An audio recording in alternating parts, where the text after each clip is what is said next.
Από κάτι κύμα από τα... Γράφει.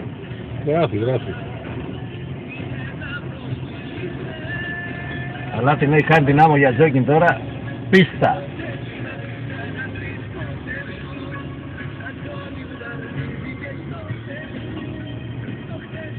Κάτσε να ανοίξω παράθυρο.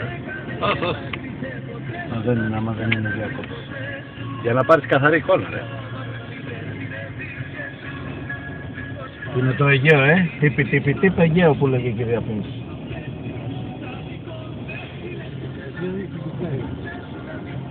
Την πηδάει που λέγε. Άκη γλάρι. Κοίτα το νερό πως το πάει πάνω, σαν χιόνι, ρε. Τον αφρό. Κοίτα στην άμμο. Φεύγει τρέχοντας το αφρός. Τα φραπεδιά έχει γίνει θάλασσα. Η γλάρι, βάλτε κανένα ρούχο ρε, θα παγώσω. Δεν τι ωραία που είναι τα πλασματάκια, δεν έχουν χαμπάρι.